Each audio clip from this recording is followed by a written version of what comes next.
In the mid-1920s, a filmmaker called Lost Friese-Greene shot a series of films in pioneering colour, recording a journey through Britain from Land's End to John O'Groats. I'm retracing Claude's journey to see what has changed in Britain during the last 80 years and, perhaps more intriguingly, to see what remains the same. There's also a bit of a detective story, a quest for knowledge, because very little is known about this archive and about the people that appear in it. And very little is known about Claude himself.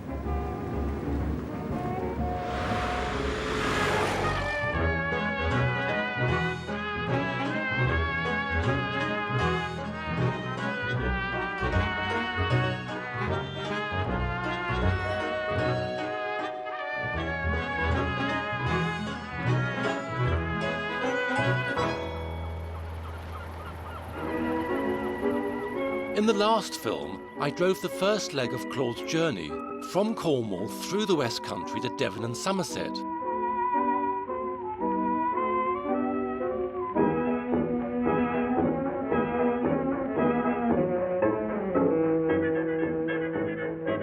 This week, I pick up the route in Gloucestershire, travel to the industrial heartland of Wales, through the Midlands and on to Lancashire and Cumbria. And along the way, I'll be meeting a couple of people who actually appear in the films and are seeing themselves as children, vividly in colour, 80 years later. That's me, that one. That's my brother Dick. Dick. He was my favourite of the lot. The first stop on my journey is in Gloucestershire. Claude stopped here in Cirencester at the Bathurst estate to film one of his most picturesque subjects, agriculture. The farming methods in Claude's film have completely disappeared. Where there are 4 men with teams of working animals, now there will be 1 man and a combine harvester. However, the Bathurst family still owns the estate which Claude filmed on. Thank you very much. I met Lord Apsley, the current heir, to see if he could help. Not at all. What I've got here is some very interesting archive of the estate in the mid-1920s, and it shows a team, or 2 teams actually, of oxen at work. I might certainly be able to help you out with the location, but as far as the animals go, I doubt that I'll be able to help you out with that. I reckon But I do know somebody who may well be able to help out with you. He is the son of the man that did drive the oxen. Oh, excellent. Shall we go on down and see Absolutely. if he's... Right, Thank you very just down much. this street. It's Ah, a very interesting street, this one, anyway. beautiful street. Oh, good evening. Good Can evening, I help Ralph. you? Well, this chapter... Oh, Lord Apsley. Hello, good afternoon, Ralph, Lord good Apsley. to see you. I'm Dan, Mr. how do you do? Crookshank. I've come to show you something. Oh, good. Do you want to If- come in? Yes, please. Come on in. Do you want to come in, my lord? Thank you, Ralph. Come on in. You come. I've got this film. I'd like to show it to you, sort of understand what's going on. It's rather remarkable, actually. It seems to help me identify the scene that's about to unfold. Now, what about this? A team of oxen in the mid-20s? Yes. Chap coming in here. Yeah, that looks like my dad, actually. Does it? I'll stop it again. So that could be your father? Yeah, because he wouldn't be about that age, you see. That looks like Fred Kent, and God knows who that is up Lost there. So what on earth does it feel like suddenly seeing your father as a young man moving in colour? Yeah. What does it feel like to see that suddenly? Well, it's astounding, isn't it? Because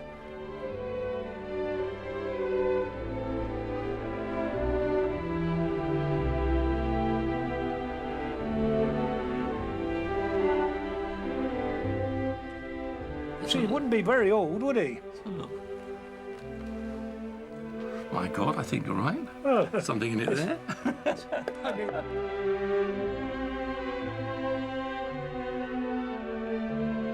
So your father worked the team of oxen, did he? good God, Jesse. He Wow. started on the estate when he was 12 years old. Good heavens. And the farm manager said, would you like to work with animals? And my dad said, yes, I would. He said, well, just not go back to school. I'll put it right with authorities. So after 12 years, he started on the estate. okay, but- These blokes, all these chaps, they ain't very big, but they could live a sack of 2.5 on the way to corn on their shoulders. Right.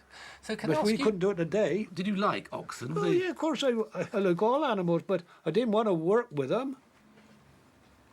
That's Prince with a big orange look. And that's Darling there. My dad used to lift me on his back and give me a ride. I can see that Claude rather liked oxen because he shoots an awful lot of them. I mean, lots Yeah. of different views. I can't pick up where that field is on this particular film. Now, here we go. This is like... Now that's more like it. And I reckon that is what is now the middle polo field. It was made a polo field when Lady Apsley formed Sarchester Park Polo Club again. Do you reckon that's a polo field, as is now?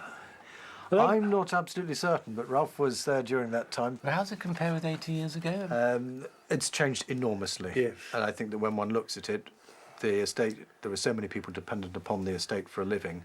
There were many people, Ralph, Yeah. who was born on the estate, his father worked on the estate for 49 years, and it was an entire life. And many of the cottages on the estate were lived in by people actually working on the ground, whereas that is no longer the case. The in-hand farm has got bigger and fewer people working it. While Britain looked like a prosperous rural country, agriculture had actually been in decline since the middle of the 19th century. Since the 1920s, the number of farmers in Britain has fallen by a further 2/3. Claude was very keen on depicting Britain as a rural idyll. This shot is clearly set up. No one in their right mind will stand so close to each other using a sickle and scythe to trim a hedge. Claude's journey on the open road offered lots of opportunities to show off his all-new colour process. There's a rainbow round my shoulder and a sky of blue above. Oh, the sun shines bright, the world's all right, 'cause There had been other films in colour before this, but Claude was the first system that, in theory, would be available to all cinemas worldwide. I'll be warm 'cause I'm in love. Hallelujah. The world at this time was silent and in black and white. That my little The attempt to perfect moving pictures in colour was an obsession that was to dominate the Friese-Greene family. Claude's father, William Friese-Greene, was a pioneering filmmaker who had dedicated his life and all of his family money to developing colour film. Seen here with Claude, his father's biocolour system was beaten to it by a rival, Kinemacolor. A legal battle ensued, which Kinemacolor lost, but William's experiments with colour were halted by the First World War. Claude's own experiences of fighting on the front line at the Battle of the Somme would have a deep and long-lasting effect. When his father died in 1921, he took on the job of perfecting the new colour system. The open road films are a highly romantic, patriotic vision of Britain. They are Claude's portrait of a country still coming to terms with the recent trauma of war. Here's Claude himself demonstrating his red-green colour process, and in particular, the fringing problems associated with movement. In front of me is Claude's own camera. It's the camera on which he filmed the open road. Pretty well a standard camera for the period, but there's a major adaptation for Claude. This circular area here was to contain a disc, rather like this. The disc had two filters, a red one and a yellowy green one. As it spins, the film absorbs the red light and the blue-green light.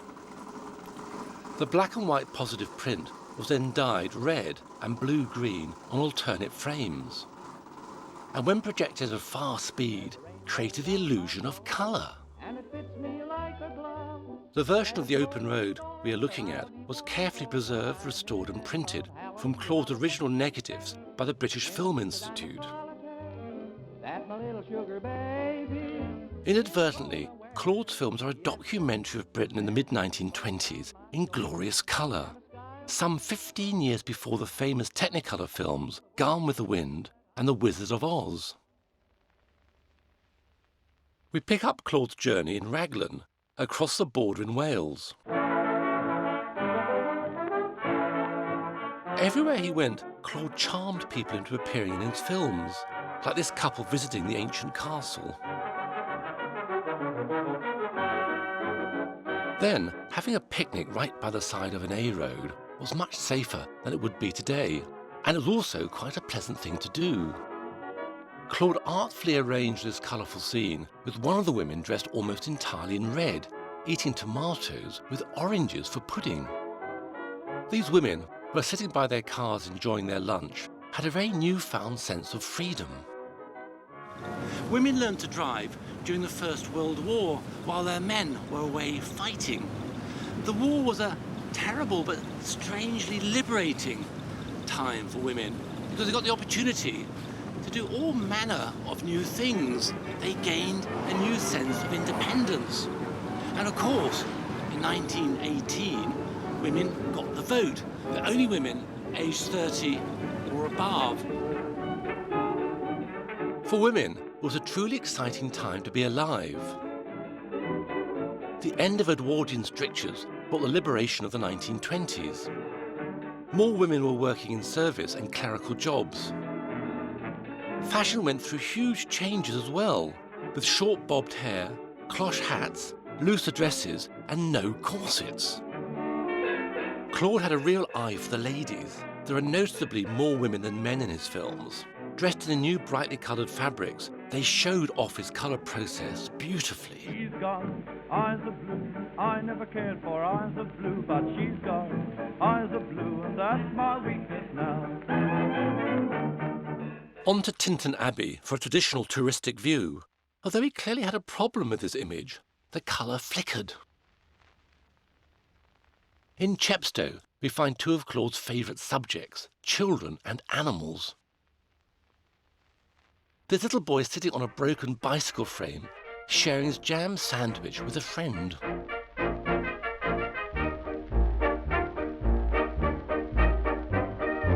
The range and choice of subjects Claude filmed varies greatly in the open road.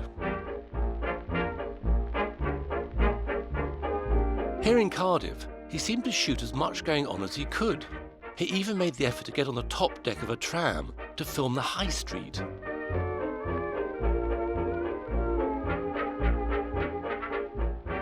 Claude's captions were used to guide his audience on his tour. They ranged from the purely descriptive to the not very funny to the mildly offensive.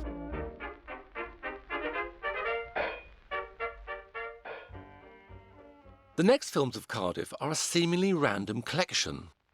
Some boys in the distance playing football in a park, a little boy in a red shirt, a sailor with a pram, and then what looks like two professional footballers, but not the match itself. I've come to the Cardiff City football ground, Ninian Park, to talk to their club historian, Richard Shepherd. He has his title saying, "One afternoon at a football match, meet a gentleman from Birmingham. He is a captain and his name is Tremling." Do you know him? Do you know him? Well, I know who Tremling was, and he wasn't the captain of Birmingham. He was the goalkeeper, but the captain is shown, and the captain, in fact, is Frank Womack. So this is Womack. This is Womack. So he shows the wrong chap here. Yeah, so this so is Womack. perhaps Claude wasn't a football expert. Or didn't take notes. Another famous captain. Yeah, this is the captain of Cardiff, Fred Keener. He's got him down as Frank Keener. He was probably the best-known Welsh international of the time, even though Claude called him Frank Keener. Bad luck, Claude. You can't get everything right. We'll excuse him that. So what date do you think this is from the internal evidence, so to speak? Well, having looked at most of the film, I can pretty well say it's February 1926. No, okay. Now, why? How so precise? Because I looked up the reports of Cardiff-Birmingham matches in that period, and Cardiff did play Birmingham in February 1926, and from other pieces of information on the film, yes, that's when I think it was. And this caption says, "One little chap in Cardiff is starting very early." I'm 99.9% certain that is Tommy Ferguson, and he was the son of the Cardiff City centre forward Hughie Ferguson, who came to Cardiff City from Motherwell in November 1925 for a then large fee of £5,000, and Hughie Ferguson went on to score Cardiff's winning goal in the FA Cup final in 1927. Good heavens, so Tommy Ferguson, the little chap here, looks about, I don't know what, two or so? Two and a half. He's still very much alive. Alive? What's it like to see yourself suddenly in colour as a child? It's quite strange, isn't it? Look at that, you've sort of been frowning a bit there. Frowning, which my mother often told me about this frown. I need to get rid of that frown. Smile more. Of course, one's trying to work out what's going on, and I imagine that at this point, Claude was telling you what to do. He must have been saying, move left, move right, because you seem to be sort of responding to some instruction. You look a bit perplexed, actually. Exactly, that's just what I was going to say. What do you feel? Do you feel he's a stranger to you now, or do you somehow... Yeah, obviously he's got to be a stranger, but probably some of the mannerisms, when you see him moving, I still have these mannerisms and still move that same way, and the sort of eyebrows down. Yes, slightly puzzled. I'm quite sure the park that where this film was made, we stayed only 50, 100 yards from it, right. And I would be in that park every day with a ball. And you're talking about two years old, something like that there? I would be 2 at that time, yes. This is most of the team. I don't know exactly where they were going in this car or whatever, but they're in the car, and I'm the one who's obviously not in the team. There you are, yes. That's my dad there. That's your father, yeah. Obviously, being a footballer and having a young lad in the family, he would want me to get a kick at a ball. Absolutely. And here you are kicking it around, and I see and it's only 2 years old, so it's hard to have a memory stretching back, but if you dig really deep into your memory, you can't picture this kind of guy with a big tripod doing this. Well, you're talking about 79 years, so... Very exciting for me also, by the way, because you're the first person I've met in the flesh who's in Claude's film. So it's amazing, it's sort of just it's an incredible link. I've been studying this archive for months and months, and now to meet somebody who actually is in it is incredibly interesting. Strange, it all sort of makes it now seem so recent. It's now sometimes a distant world, isn't it? Disappeared, lost world of 1920s, but now with you here, it all seems like yesterday. It's a long time. It's Rag Week in Cardiff, and the colour and hijinks of the university students proved very tempting for Claude, including single-sex dancing, geisha girls, and his usual penchant for redheads.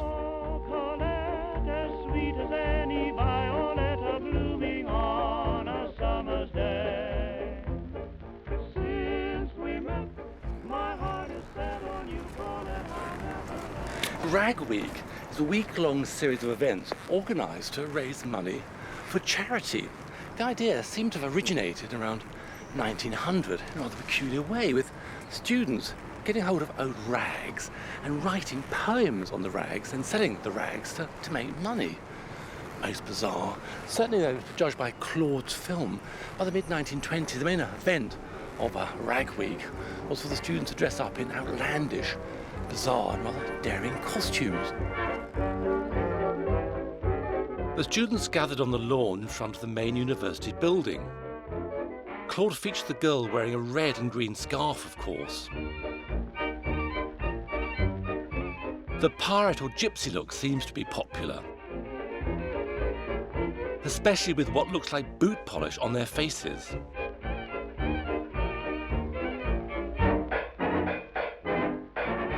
We Moderns, perhaps a nod to the title of a popular American film from 1925, a morality tale set in London about a flapper who falls for a married man. The only male student Claude selected to film is wearing makeup, earrings, and a mini boater. Claude's next stop is Cardiff Castle, where he spotted a little girl in one of his favourite colours and some peacocks displaying one of his other favourites. The aristocrat who owned Cardiff Castle was the Marquis of Bute. When Claude came calling, the fourth Marquis was not in residence. Fears of industrial unrest had caused many of the most wealthy to flee to Europe at this time. So his staff had been left to look after the castle. Perhaps his little girl was one of their children. Unfortunately, the household records of this time have been lost, so we may never know who she is. Back in the 18th century, Lord Mountstuart, who became the first Marquis of Bute, had acquired several estates, and the family had a huge influence over South Wales and the city of Cardiff.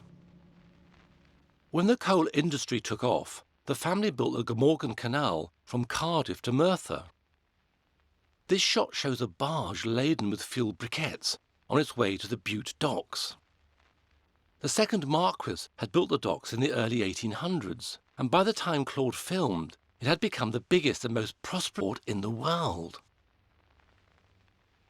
In the foreground of this shot, you can see coal, which will have come from the mines via the canal to the docks, while the timber being unloaded has been imported from the Baltic for pit props, ready to be taken back to the coal mines in Glamorganshire.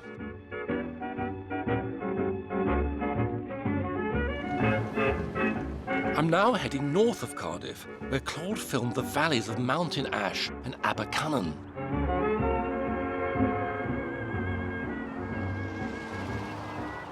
This is the road Claude would have used. It's been abandoned since the 1970s, now overgrown and forgotten, rather hard to find. The new road is down below me. You can hear the traffic thundering along. I guess Claude would have driven here and parked his great Vauxhall Tourer about here, got his heavy camera equipment out, the tripod set up about here, and filmed the view across the valley. Another example of this, of the way Claude didn't like to venture too far from the car with his heavy equipment. I discussed Claude's films with Brian Davis, the curator of the Pontypridd Museum. It's the landscape that I remember in my childhood, so I can recognise every structure in that view. And of course it's unique because there are individual photographs of that scene, but nobody else has taken a panoramic shot like that of a South Wales valley which was in its time economically of enormous importance. The collieries were in a row right down the centre of the valley, between them employing about 5,000 men at the time. For several decades, this was boomtown in a way. People didn't come here because they were walking into poverty. They came here because they were walking into comparative affluence. Wages in the mining towns were much higher than they were in agricultural areas. Large numbers of people came here from England, from the English rural counties. There were quite a few from Ireland. There's a Catholic church here. The Irish came after the famine. Initially one almost feels things haven't changed, but really it's utterly different, isn't it, now? It is totally different, even in my lifetime. The most obvious difference, superficially to be honest, is the sound of the place. The absence of certain sounds. The day was punctuated by blasts from the colliery hooter, starting at 5:30 in the morning. Well, we get the chaps up, say right. 5:30 to get you up, 6:30 to tell you that the men had started to go down, 7 o'clock to tell you that if you hadn't got to the pit by then, you could go home. Lose a day's wages. Lose a day's wages, and so on throughout the day. Interesting, isn't it? But of course, Claude was filming here in early 1926. Again, by chance, he caught a fantastically interesting moment, because it's just a few months before the general strike, so... He caught the area just at the turn. The peak of coal output and employment was during the First World War. From the end of the war onwards, South Wales began to lose its export market. The pressure was on from the coal owners for reductions in wages. Unemployment was becoming a serious issue. Right. Nearly every strike in the coal mining industry, contrary to popular mythology, has been against wage reductions. Not for wage increases. So people would have been very apprehensive. This was a community that had come into existence because of one industry, and the future of that industry was threatened. All the collieries in a row down there, they've all gone utterly different. Claude didn't stop long in the industrial areas of South Wales and Cardiff. He got back on the road and drove out of Wales. through Monmouthshire to a well-known beauty spot, Symonds Yacht.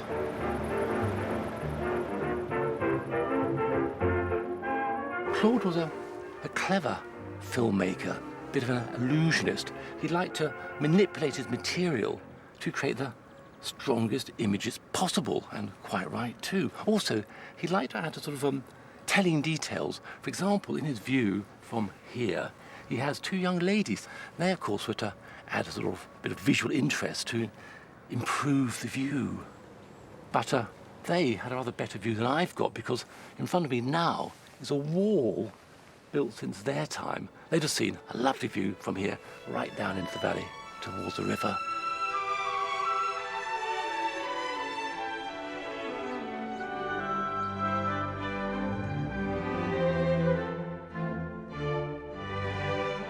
Claude's picture of Britain was aimed at both the domestic and the American market. His carefully selected picture postcard images, like this of Kern Bridge, shot from Goodrich, and St Margaret's Church at Welsh Bicknor, provide us with a documentary record of this country at the time.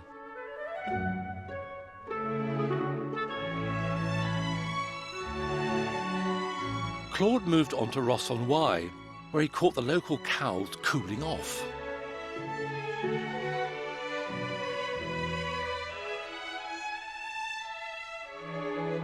As he journeyed through Herefordshire, he came across this gypsy camp. We found Tom Boylin, the grandson of one of these families. Oh, now this is a group of women and children by the cauldron, by the fire. So can you tell me, Tom, about the life the family lived at this time in the mid-1920s? Well, they lived in these caravans and they just travelled around the country. They had no permanent home, always moving? No, they were always moving, yes. So fully nomadic? But mostly it was in the Herefordshire, Shropshire area. So they had a kind of route, an annual route? Yeah, they never went out of that area. And they were picking hops in the season for hop picking? Oh, yes. And also otherwise, the rest of the year, what did the family do? Well, my grandmother, besides, although she was a gypsy, used to sell rugs from the caravans. Rugs? Yeah. Well, that she made or she bought? No, she bought them from Axminster in Kidderminster. Oh, I see. So she'd sell those around the towns she went to? Yeah, during the outer season, that's what she did. She sold the rugs to, went round the big houses in the country. I must say, this is amazing. Yeah, that's my grandmother with the brooch. She always wore black and she always wore a hat.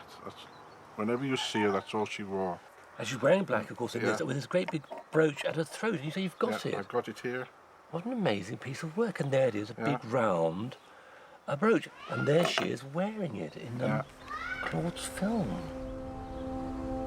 Who is this? That's her daughter. Her Clara. daughter? Your aunt, then? Yeah.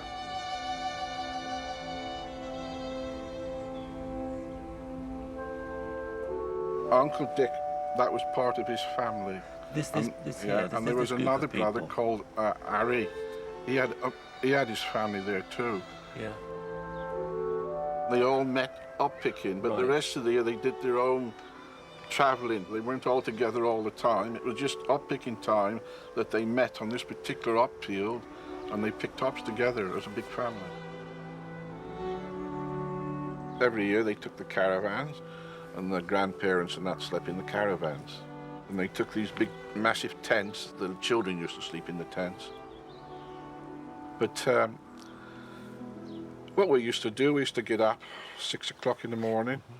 We'd have a cooked breakfast. We'd never go around the upfield without a cooked breakfast. Cooked on the sort of campfire in front of Yes, they used to cook it up. Clara, that's the one I showed you with her nan. She did all the cooking. Then she used to fetch the lunch down with sandwiches, cheese, or whatever it was. We'd be in the upfields till about 6 o'clock at night, 6:30. At the weekend or in the evening, would you go down to the local pub for a drink? No, they made their own entertainment. In fact, they had these gramophones with the big horns on. Or the 78s records. And they used to be playing those all evening and singing and dancing. We had a great time. It just died out now. It isn't like that anymore. It's home where the heavens are brighter, and there's a welcome on every smiling face. It's home lighter by loved ones you never can replace. The Open Road is a romantic, sentimental portrait of rolling countryside and green fields.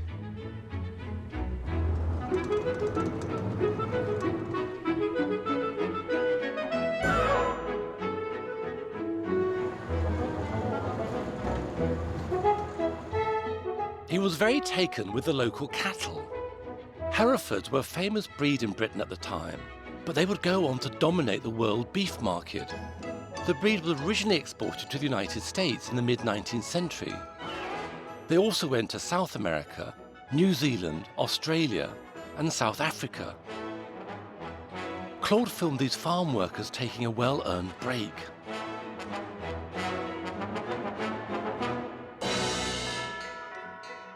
The farm is actually Bounds Farm, a cider brewery since 1880.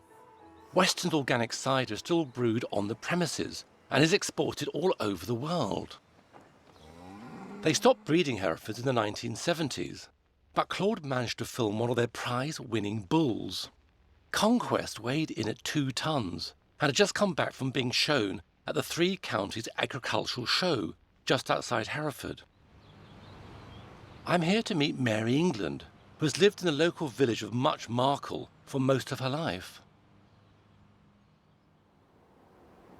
Now that looks very much like old Jack Trigg, who used to live up on the hill here, never hardly sober. I know, I understand. Well, he's surrounded by temptation, isn't he? They're absolutely amazing. But how do you recognise him? I mean, I was born here, and then these people were around and about then, and I was 6 years old. I would remember them quite clearly.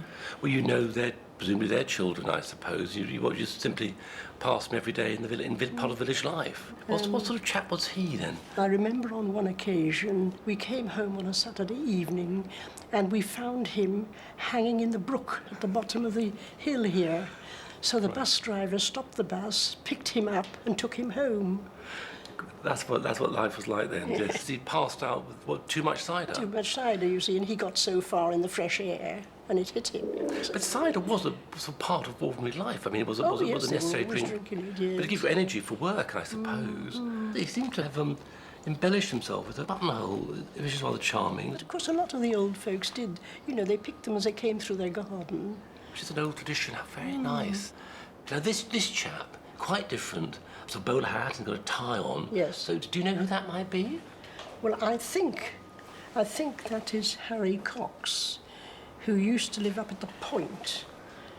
Now, on a Saturday afternoon, he and his wife used to come down with a horse and wagon, and they used to collect orders from the old pike. People would be there with their orders, and they would go into town and bring them back. Let's go on a bit. There are other couple of chaps. Do you recognise these fellows? Oh, yes, that's John Evans. John Evans, you do recognise him, with the John pipe? Evans, yes. And again, yes, he's got a flower. How you'd recognise John with his pipe. His son was exactly the same, always had a pipe in his mouth. Oh, look, cheese and onions. That's right. Says Claude suddenly. He's peeling his onion there. There's cheese, onion and bread. It's a proper ploughman's lunch, basically. This is where it all comes from, wrapped in a little handkerchief. And that was the standard. Yes, they all had their own gardens and they all grew their own onions. And does it bring back memories of village life 80 years ago? Yes. Everybody turned round and helped their neighbour. If you were short of vegetables in the garden, you did a swap. If you'd got plenty of potatoes, you passed them to your neighbour and they gave you a cabbage in exchange, you know, and things like that. I suppose the village would have had shops and little industry. We had two shops, yes. And a blacksmith, presumably a wheelwright. Yes, we had a blacksmith and a wheelwright, yes. Interesting, and now, of course, all that's gone, isn't it? Still have the 3 pubs. And still the 3 pubs. What is life like for you now in the village? Oh, I don't know half the people.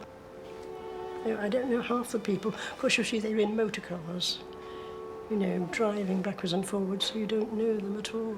It's so significant that, because you know these people, you recognise them, because you would be walking by them every day. Yes. Simple little thing, but what a difference, yes. They just simply do get to know people. Yes, yes.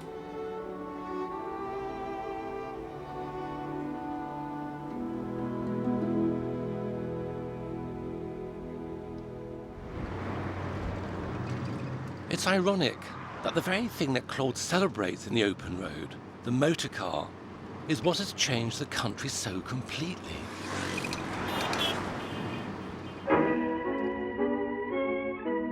There were only 1,200 dedicated petrol stations at this time, but fuel was sold in other outlets like hardware shops, hotels and pubs in 2-gallon cans. Because Claude's journey took him to some remote areas, he always carried a spare can of petrol with him. The first petrol stations were only built in 1919, so they were a relatively new phenomenon. The curbside pumps were called ugly and eyesore, unlike, of course, the heavily branded ones we know today. Originally, petrol stations were independently owned, so they stocked a wide variety of petrol, lots of different brands. And they had to really, because certain cars prefer to run on certain types of petrol. Claude's assistant, who's smoking by the way, could have chosen Shell, but it seems the Vauxhall preferred BP. Incredible this car can drink almost anything now. Leaded petrol originally, but now lead is okay as well. In 1925, there were 600,000 cars in the United Kingdom. Today, there are 25 million. Claude's tour really was quite an adventure for those days. There weren't many cars on the roads, and those cars that were around tended to break down rather often. And it wasn't unusual to fail on a hill, rather frightening, so good brakes were absolutely essential. And the roads themselves were very rough, so punctures were common, and to sort of top it all, until 1935, there was no speed limit.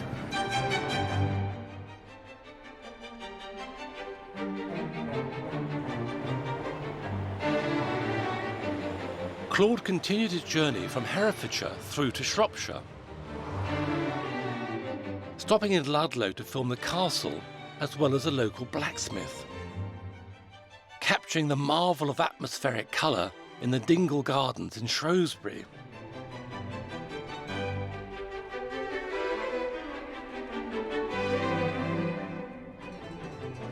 Then on to Market Drayton's High Street to see the milk being delivered.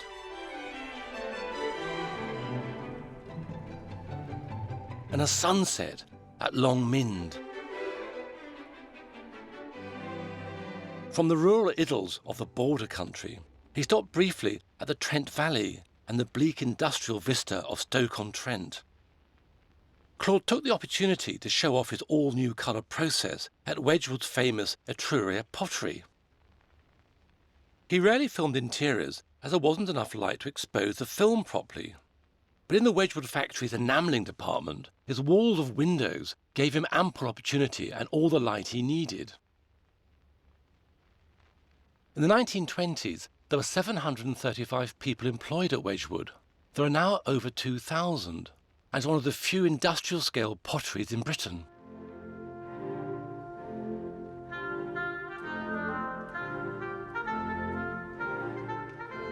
Just along the canal, Claude filmed a boating family who are moving goods along the canals to make a living. The toddler is filthy, covered in coal dust from crawling on the cargo. The Public Health Authority tried to restrict the number of children allowed to live on each boat to 3, but larger families simply used 2 boats or hid any extras on the tow path when the inspectors turned up. Whole families continued to live and work together on boats and barges until the late 1960s.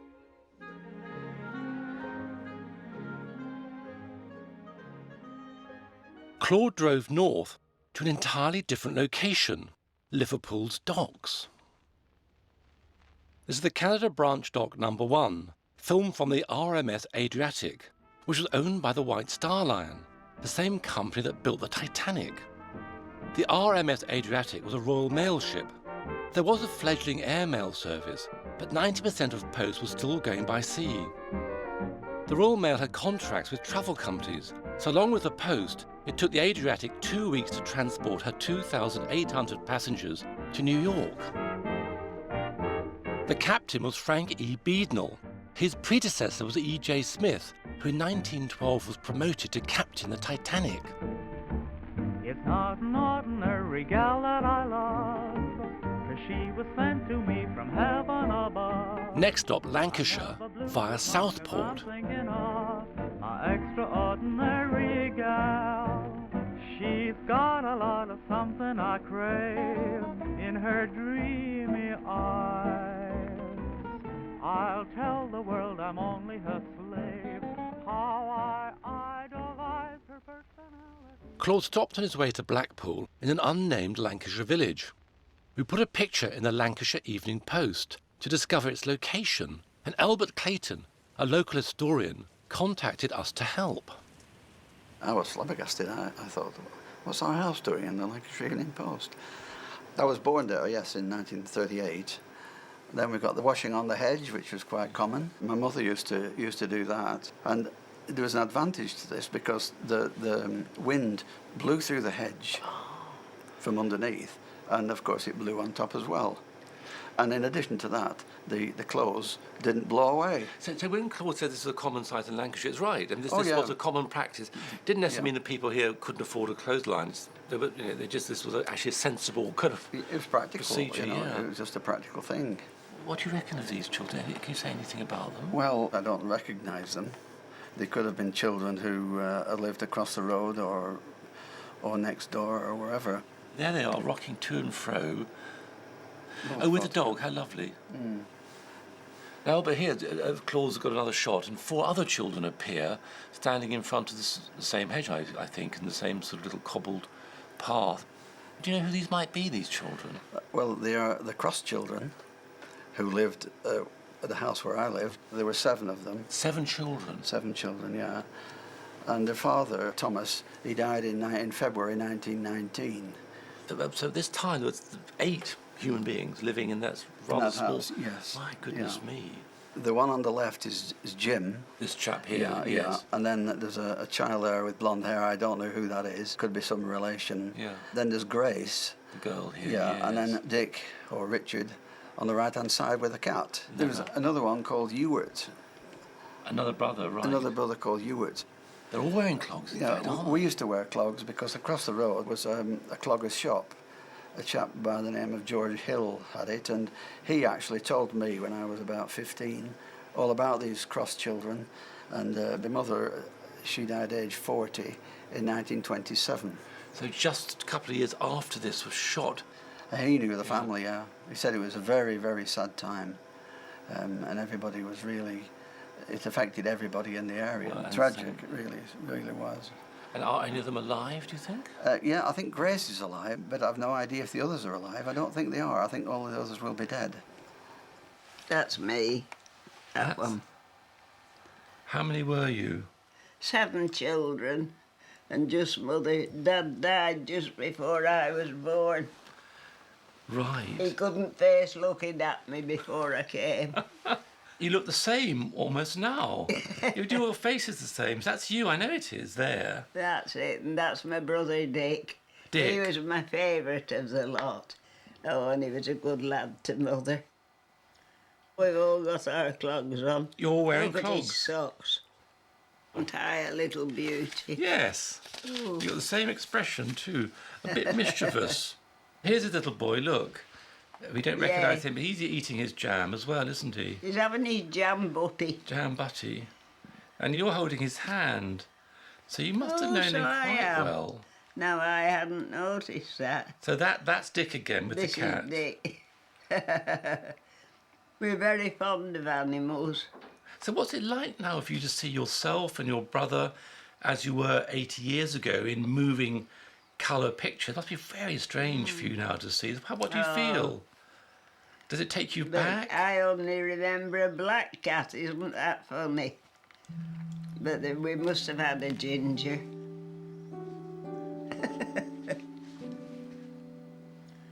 Yeah.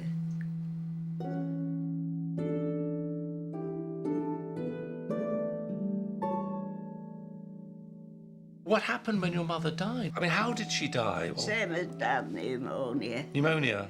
Well, she hadn't any good food in front of her, you know, to help her. So when she was ill, it ended up like Dad.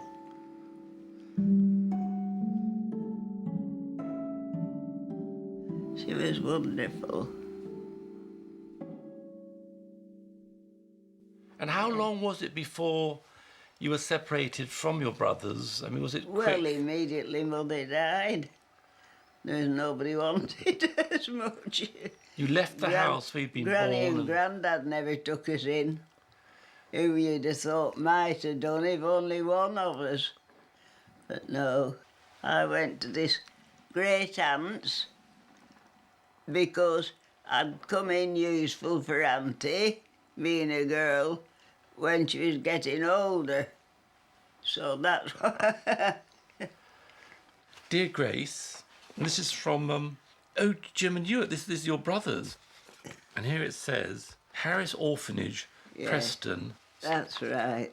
It says, hoping you are keeping well and fine. Also wishing you a Merry Christmas and a bright New Year. Yeah.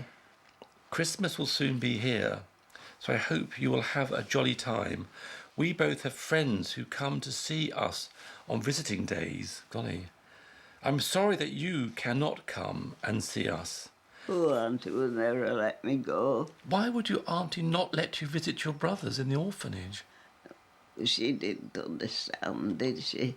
She'd never had children of her own. So I suppose that had something to do with it. Wishing you a right good Christmas. Yeah. And a bright and happy New Year. We remain your loving brothers, Jim and that's Stuart, is it? Stuart, yeah. Did you receive other letters from them after this? I don't expect so. Because well, Auntie never let me answer. She didn't let you answer. She didn't want you writing to your brothers. Why? I don't know what it was. It was just her way. This is very sad. But thank you very much for letting me see that. I've always kept that one. I don't know why. Well, the fact you've always kept it says just a lot, something doesn't to it? hold on to, isn't it? Yes.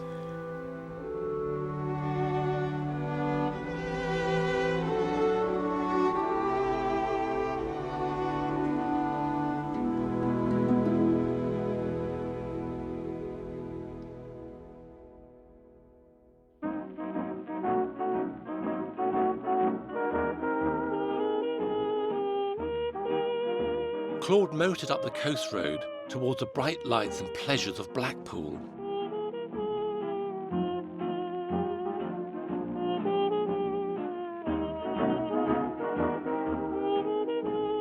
He arrived to film the North Pier and the world-famous illuminations.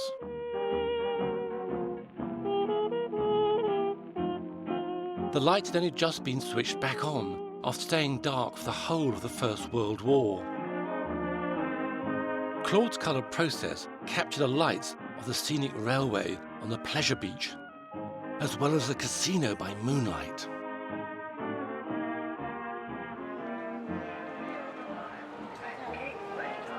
Blackpool had been a major holiday resort since 1900. By the mid-1920s, it was receiving around 7 million visitors a year and had a promenade stretching 7 miles. The promenade, with its lovely walks and rides, had cost about £1.5 million to create, a lot of money in the 1920s. And all this provided Claude with wonderful opportunities to show his colour process to great advantage. The colourful rides, the visitors, and of course, the Cupid dolls. Cupid dolls were a big thing in the 1920s. They were the Barbie of its generation. The Lawton Doll Company in Blackpool was supposedly producing up to 3,000 of them a day. Originally imported from Germany and Japan, Lawtons undercut the price of the foreign producers and called them perfection itself.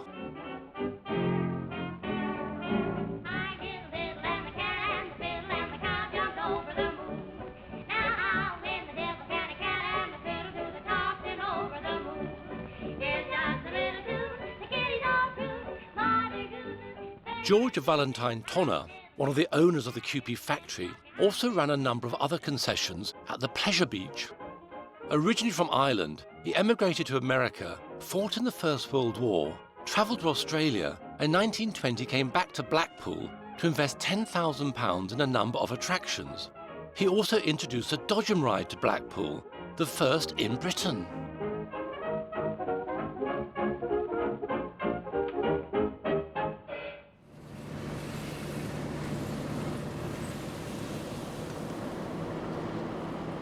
Claude travelled north to the Lake District, the original literary tourist destination.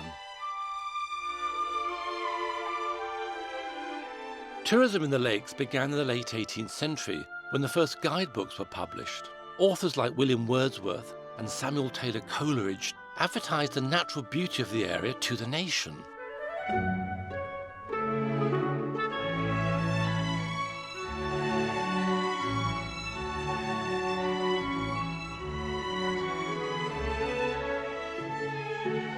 Claude's colour process beautifully captures Coniston water and Derwent water in the autumn. He even manages to find two ladies, one in a red coat and the other in bluey green, to enhance his film. The films focus on new outdoor pursuits which were becoming popular in the 1920s, like climbing and fell walking. One series of films focuses on this group of climbers, and in particular on the rather bohemian-looking guide. I've come to see Audrey Solkeld, a climbing historian, to see if she could help me identify him. So just sing out if you begin to recognise anything, anyone, or particular locations, I suppose. So three people walking, looking around. And this is the guy who is the most obvious climber. And he's obviously leading them, he's a guide, so what do you reckon? Somebody said, oh, could it be Bentley Beatham? Could it be the Continental Guide that was guiding at the time? So then I suddenly remembered the name Jerry Wright. Yeah. Which is Jerry, and why do you think it is him? It's difficult in as much as these two guys are very similar to look at, but the one that we think is Jerry, the one who's obviously showing them around, has a very lean face, pronounced cheekbones. He didn't publish very many photographs of himself, but there is one of him climbing, which bears a striking resemblance to our man. Indeed, the same hat almost. So he would have been quite famous, certainly locally, Jerry Wright in the mid-20s. Yes, I mean, it may be even infamous, because I don't... Infamous? I think the idea of setting up as a commercial guide did offend some of the local climbers. Oh, climbing wasn't a commercial activity, basically. It was something he was offering to guide tourists into the hills. And I think he would have been interested in the whole process and in the filmmaking idea, and yes, it would have suited them both. So, OK, we've got the three people around a fire. And what's happening now? They're cooking, oh my God, there they are. Fish. Fish. Fish from ostensibly from the lake. And but now, look, this chap has got sort of scarf tied round his head. It's got a very flamboyant scarf. And there we are, that's a very good close-up of him. So what about the others then? I mean, any idea who these might be? This young lady, rather fashionable, cut to her hair. Well. And she's having a drink of Mountain Stream. I feel that if one went long enough, one would find out, but I haven't found out. Well, she may have yet. been a friend of Claude's. I mean, some people even thought it's Chrissy, his wife. No one knows, of course. And of course, now they're all having a cigarette. Yes. Of course, it seems odd to us now. You know, cigarette's not healthy, climbing is healthy. Did the people, would it have been odd at that time? It wouldn't have been odd at all. Nobody at that time knew that cigarette smoking was unhealthy. Most people did it. So what else? There's this hobnail boot he's wearing. That's not so easy to climb, is it? Rocky, slippery stones with hobnails. Is that right? Well, in those days, there were all sorts of nailing patterns. People devised what they thought would be the best way to get a good grip and not to slip. And it was when the rubber boots came in that people called them the lethal footwear, and you can only use them in dry weather. And British climbers were very cautious and still put the nails around the outside. British. And we now come up with the climb.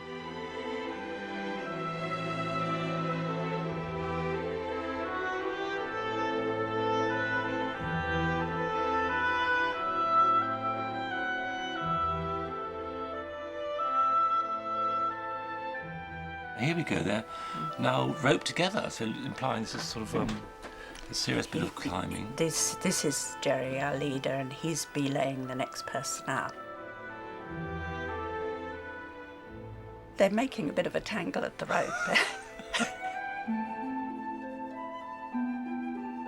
He was committed socialist. He didn't think that who a person was or where they were brought up should make any difference to them. If they wanted to climb, they should have the opportunity. He also thought that mountaineers had a bond wherever they were.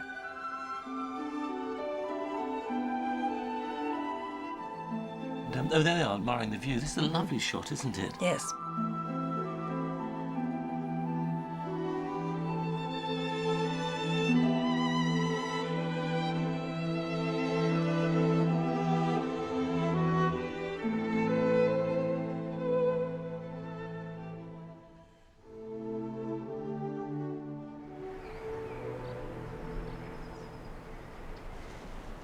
There's something rather baffling about all of this.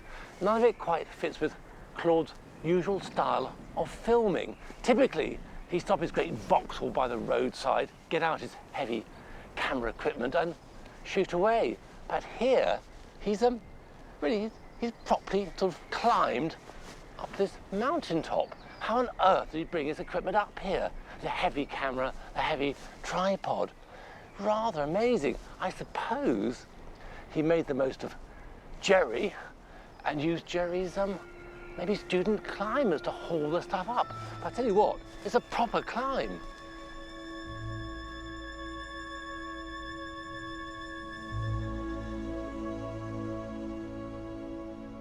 When Claude was filming, of course, most of the Lake District was privately owned. So climbers and guys like Jerry would have to have got permission to climb or walk on the land. A few years after the film was made, conflict between ramblers and landowners led to the mass trespassing movement. In the late 1940s, after lobbying from pressure groups for public access, the post-war Labour government created the national parks of England and Wales. The Lake District became one of the first of these in Britain in 1951. In 2006, nearly 60% of the land in the Lake District is still in private ownership.